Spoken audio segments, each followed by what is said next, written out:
Good morning, friends. Welcome to the session on top tips for MBA entrance essay writing. That is the written aptitude test or WAT. Now, I'm sure all of you are aware that many business schools, including some of the top premier institutes of the country, have recently in the last few years replaced the GD with the WAT. Right now, this is not something which is just one institute or two institutes have done it. This has been done by most of the institutes across the country. Not only have some institutes replaced the GD, but others who have chosen not to replace the GD have actually included the VAT. So the VAT is becoming more and more available as a process across the country now, right? So most business schools have included this, and the problem that we are seeing is that a lot of students have no idea how to handle the VAT. The VAT at most of the institutes, the time given ranges from typically 10 minutes to a maximum of 40 minutes, and simultaneously the word range available is also between 100 to 500 words. So if you look at an A4 size sheet, that typically means anywhere between half a sheet to anywhere to 2 to 3 pages as well, right? So this is the typical word limit as well as the time limit which most institutes give you. Why the VAT? Now, most of us don't realize, but the VAT is actually a very rigorous exercise. It tests a lot of qualities in you, right? So the VAT tests your individual thinking and your analytical ability, right? Unlike a GD, where you can borrow ideas from the rest of the group members and then you can also use examples highlighting what somebody else in the group has said, you cannot do that in the VAT. So the VAT is a completely individual process, and it is going to test what you know and whether you have been able to analyze it logically and present it in a good structure. So it tests your individual abilities more than anything else. It also highlights your writing skills. So a lot of us have not written too much after maybe our debates and declamation contests, where we had to submit a written summary of the contest. Not many of us have written much after that, right? Which was probably in college or in school. Most of us in the world of WhatsApp and in the world of instant messaging do not write too much these days, right? So therefore we are out of touch with the handwritten word. So therefore the writing skills come to the fore, and most of us fail at this point. So that is what is tested here as well. The VAT also tests your structuring, how well you can present your thoughts on paper.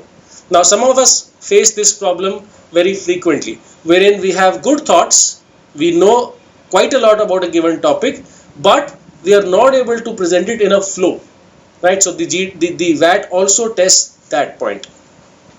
It tests your ability to handle stress and time management, right? Because there is a allotted time given. That allotted time is generally quite a little bit. Therefore, it tests your ability to handle pressure in that time limit also.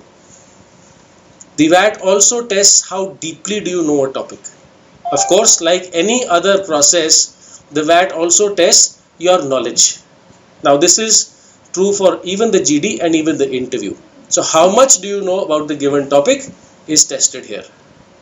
In addition to this, the VAT may also reflect your individual characteristics, which include your beliefs, your views, your ethical ground, right? Your attitude towards life and towards certain topics. All of these also come out and shine in the VAT, right? So it is quite a comprehensive exercise which comes out and tests rigorously a lot of your qualities, skill and knowledge. There are broadly 3 types of VAT essays that you may be asked to write. The first is called a factual essay. Now the factual essay is an essay which the topic clearly relates to a specific set of content. Now this may mean a current affair topic, or this may mean a general knowledge topic which is not so current, right? So for example, I may talk about the Nobel Peace Prize, whether it should have been given to Barack Obama or not. Now, which is not so much of a current topic, but it's a general knowledge topic. However, if I talk about demonetization, now demonetization is quite a current topic, and therefore your knowledge may be tested there as well. Both of these topics are factual in nature. They pertain to a specific set of facts, right? This is also the most common type of essay that you are asked to write on. Typically, if I give you an average, 50% of the time taken across all the institutes, all the B schools, you are asked to write essays on factual topics. And sometimes you also get what we know as abstract essay topics. Now an abstract essay topic, exactly the opposite of a factual topic, is a topic where the topic does not pertain to any specific content directly. It may be interpreted in many different ways, right? So the topic is open to interpretation. You may make of the topic what you wish. So for example, green is the new gold, right? So this is a topic which can be interpreted in many ways. Therefore, this is called an abstract topic. The third type of essay topics are case-based essays. Now these are essays where you are given a problem situation, a small caselet, which is typically not more than half a page, and you have to write an essay solving that case or that problem situation in the WAT, right? So it is a problem solving based essay. These are the three types of essays, but like I told you, approximately half of the time you will get topics based on factual, current events and general knowledge. There are three very critical points for you to understand and realize. These are the 3 points on which any essay is evaluated, right? Any essay is evaluated on the content, the organization of the essay, as well as the presentation. These are the 3 points which stand true for factual essays, for abstract essays, as well as case-based essays. Your evaluation parameters are always these 3. Okay? What is content? Briefly, content is the subject matter, the material that you're writing, or in other words, how deeply can you talk about that topic, right? It includes things like statistics, it includes data, it includes examples, it includes quotations, and of course it includes knowledge about the topic and its opinions. So content is how deeply can you talk about any given topic. Okay. The second point is organization. Now in organization, what I mean to say is how the essay is presented in the written form. In other words, how are your thoughts structured on paper? Okay. How your argument is constructed using examples and statistics, and how your supporting ideas are presented in the essay and where they are presented. Is there a logical flow in your presentation, or is it unstructured? Is it completely haphazard? Is it chaotic? Do you have a proper beginning, a proper middle, and a proper end in the essay, and does it all make sense reading together, or is it not? Right? So this is what I mean by organization. I will talk about organization in much more detail in my next video when I talk about factual essays in detail and abstract topics in detail, as well as case-based topics in detail. So there I'll talk about organization in more detail. The third evaluation parameter is your presentation. So presentation is your grammar and grammar related things, so which includes your writing style. You've all heard of things like first person and third person writing style. Which is better and why? Use of language, your grammar. So whether you're able to punctuate properly, whether you're able to have your capital letters in place, whether your commas and full stops are at the right place, whether your sentences, your the spellings are right or wrong, your neatness of handwriting, and overall, if you include all of these together, how easy is it for me to read your essay, right? So bringing all of these together, it brings ease of reading. So this is also something which is marked and evaluated in your essay. These are broadly the 3 parameters on which any essay is evaluated. This holds true for even factual essays, abstract essays, and case-based essays. Okay. Now, like I told you, typically an essay is between 10 minutes to 40 minutes long, and correspondingly between 100 words to a 500 words long. Now, if I take an average, most institutes have a 200 to a 300 word essay, between 200 to 300 word limit, and correspondingly a 15 to 20 minute time limit. So that is the kind of time limit and word limit I would like you to practice with when you are practicing the WAT. There are 4 steps. Before I go on to practicing the WAT, there are 4 steps which you must keep in mind and write your essay in this sequence. The first step is read and understand the topic carefully. What is the essay asking you to do? Is the topic making a statement, or is the topic asking a question of you? You have to understand this very, very carefully and accordingly write your essay, because in these two cases the essay will be completely different. Okay, again I'll explain this in more detail in my second video session on factual essays. The second step is on brainstorming and idea generation. Once you have read the topic and understood it carefully, you must spend some time just thinking without starting to write. You must generate some ideas and note them down in a rough piece of paper.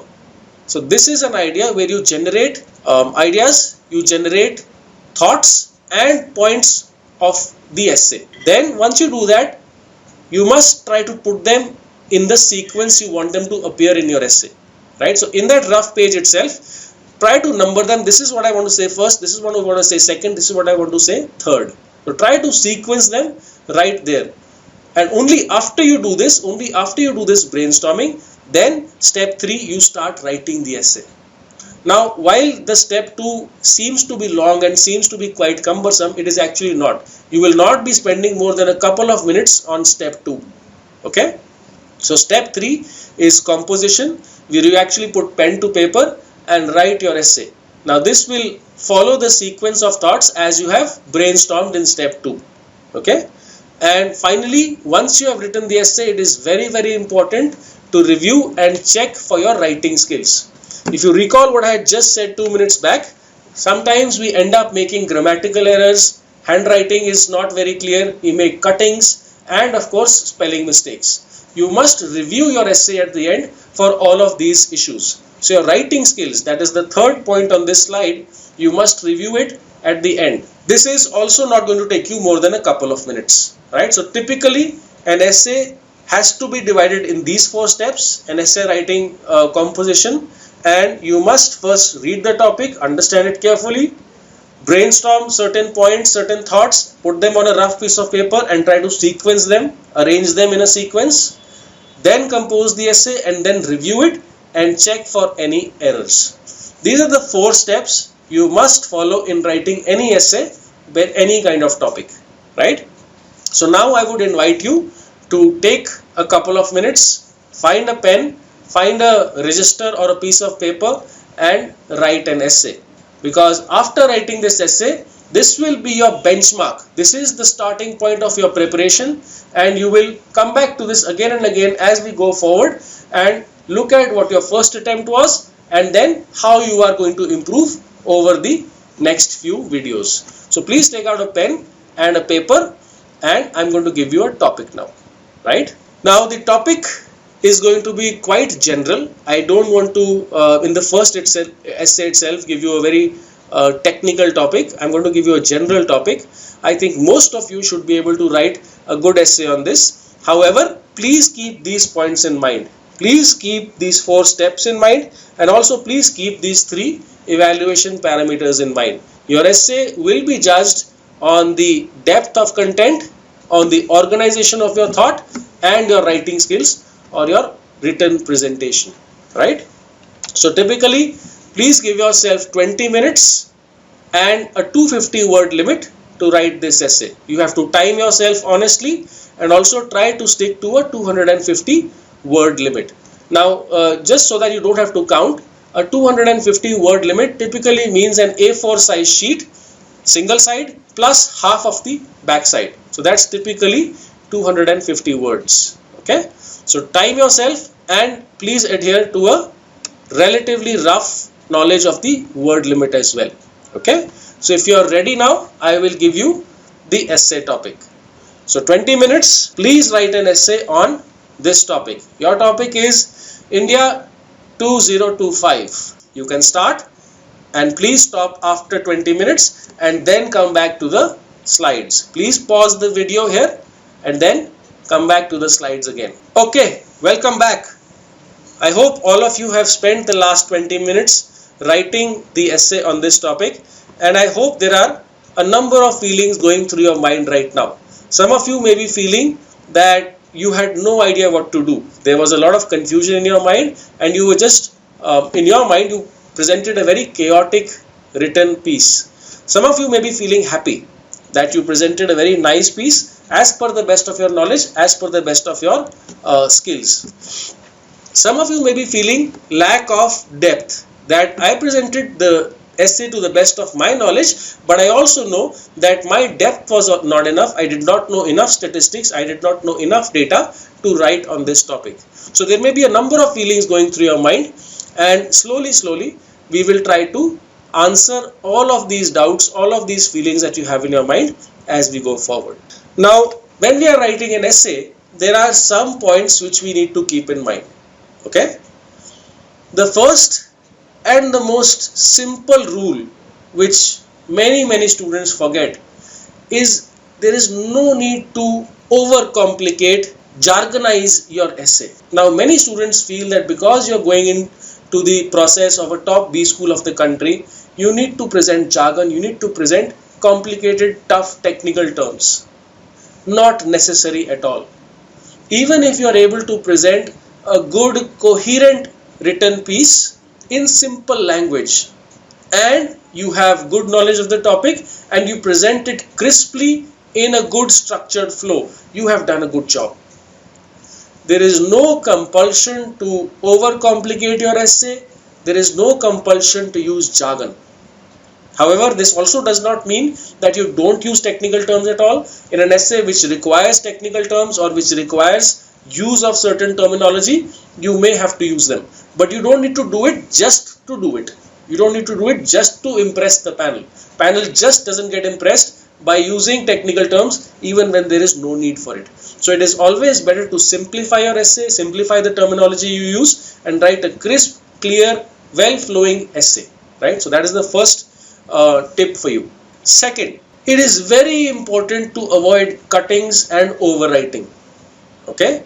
Now, I'm sure once you have written this essay on India 2025, a lot of you realize that there have been some cuttings, there have been some overwritings, there have been some post facto thoughts which I have added somewhere in the middle of the essay.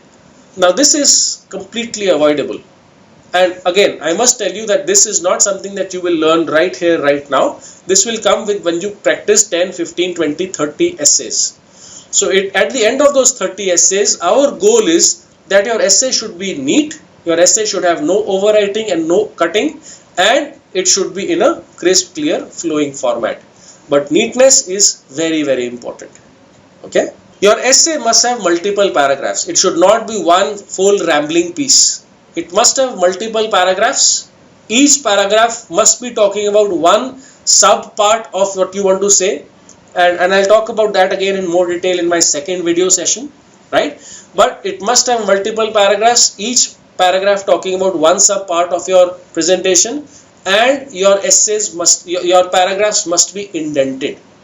Now, what is indentation? I'm sure all of you know. It means that once you left align your entire essay, then you give at the starting of a paragraph, you give a small break, right? So you, instead of completely left aligning it, the start of the paragraph must be slightly towards the right.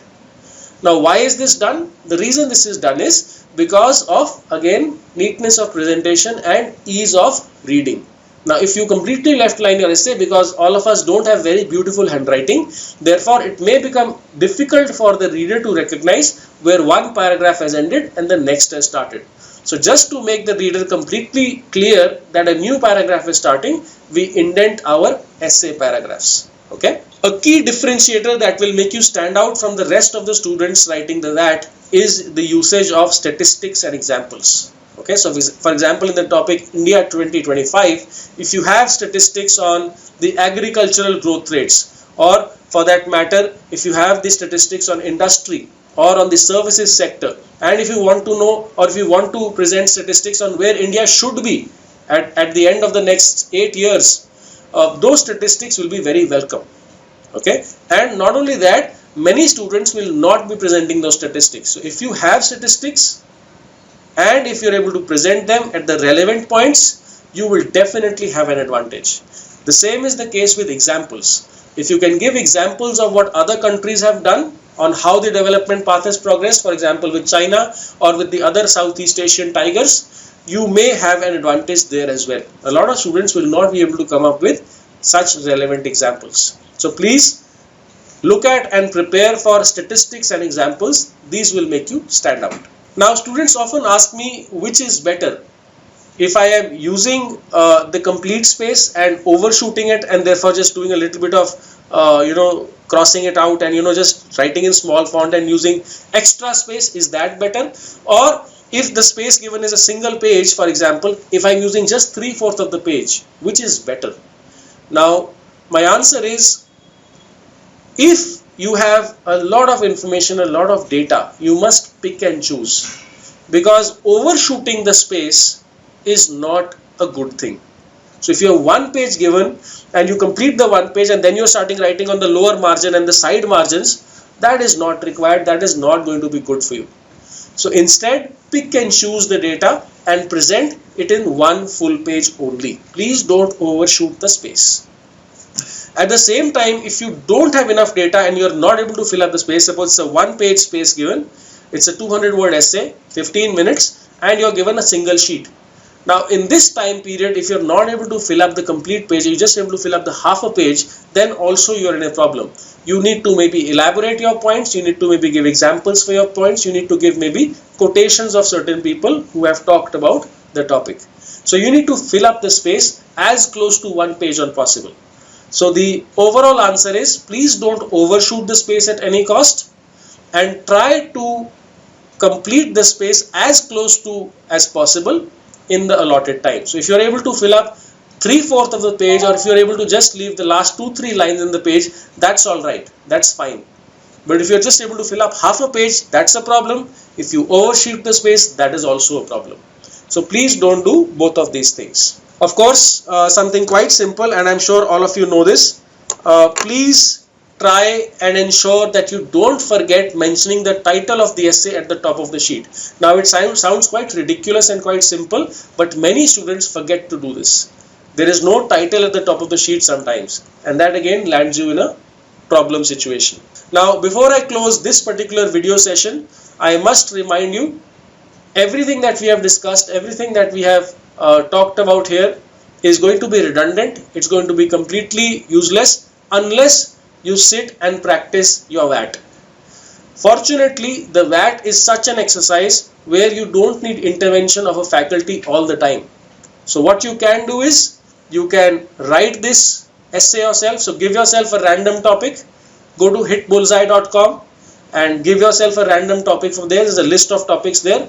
Time yourself, give yourself 20 minutes, give yourself a time limit and a word limit, and then at the end of the whole thing, you can come back to a faculty, or you can get online and discuss with a faculty on a feedback for your essay, right? So do keep these points in mind. There is a 4-step process that you must take care of. You must read the topic, understand the topic, you must brainstorm and think about points, then compose the essay, and finally review for your writing skills.